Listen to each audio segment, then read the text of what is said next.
আসসালামু আলাইকুম প্রিয় অডিয়েন্স। আজ এই যে রাজবাড়ি থেকে আসছিলেন আমাদের ফিরোজ ভাই আর ওনার বাবা, তো ওনাদের ফিনান্সিয়াল প্রবলেমের কারণে বিদেশ যেতে চাচ্ছেন না, বা ওনাদের জমি জমা সংক্রান্ত একটু ঝামেলা আছে, তাই ওনারা যাবেন না। ওনারা আমাদের কাছে এসে বলছেন যে আমরা বিদেশ যেতে চাচ্ছি না, আমাদের টাকাটা আমাদের ব্যাক করে দেন। ওনারা আমাদের 50,000 টাকা জমা 60,000 টাকা জমা দিয়েছিলেন। ওনাদের টাকাটা আজকে ডিসেম্বর, আজকে মেবি 3 তারিখ, তাই না? 3 ডিসেম্বর আমরা টাকাটা বুঝে শুনে পাসপোর্ট সহকারে এই ফিরোজের বাবার হাতে তুলে দিলাম। আর এটা হচ্ছে ফিরোজের বাবা উনি। আচ্ছা, ওই পাসপোর্টের টাকাটা চেক দিয়ে নুক, ঠিকঠাক আছে কিনা সব। পাসপোর্ট টাকাটা চেক দেন, ঠিক আছে কিনা।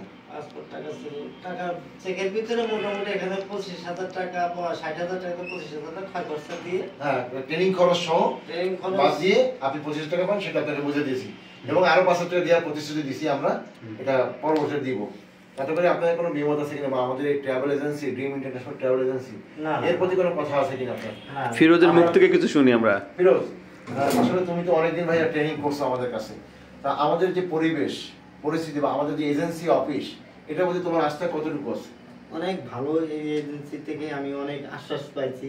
এখানের আমাদের স্যার আছে, আপনি আছেন, এখানে মনে করেন আসলে পারে মানে আমার এখন অবস্থা এখন ভালো না, এখন এর জন্য আমার এই টাকা ফেরত নিতেছি। ইনশাল্লাহ 1 থেকে 2 বছর পর আবার আসবো। তবে প্রিয় অডিয়েন্স, আরো একটা কথা বলি, আমরা এই অপশনেও বলছি যে আপনারা টাকা নিয়ে যান, পাসপোর্ট দিয়ে যান, আমরা 15 দিন সময় নিচ্ছি, আপনাদের ভিসা করে দিব, আপনার ছেলেটা যাক, আপনার ছেলের ভবিষ্যৎটা আরো ভালো হোক, আপনার মুখ উজ্জ্বল করুক, এটা আমরা বলেছি। টাকা লাগবে না, ভিসা করে যে টাকা নিব। আঙ্কেল বলছেন না বাবা, আমার এই মুহূর্তে একটু সমস্যা, আমি ফার্ম করছি, আমি এখন যেতে চাই না।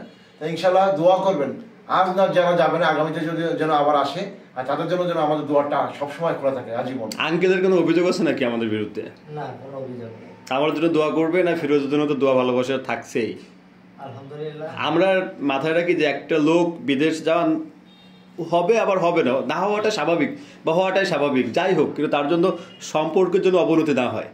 যে আমাদের এখানে আসার আগে যেমন সম্পর্ক ছিল, এখান থেকে চলে যাওয়ার পরেও যেন ঠিক সেই সম্পর্কটা থাকে, এটা মাথায় রাখি। হ্যাঁ, ইনশাআল্লাহ থাকবে। তো আমার জন্য দোয়া করবেন আঙ্কেল। আচ্ছা, আল্লাহ ভরসা। ফিরোজের জন্য শুভকামনা থাকলো। আল্লাহ হাফেজ। ধন্যবাদ।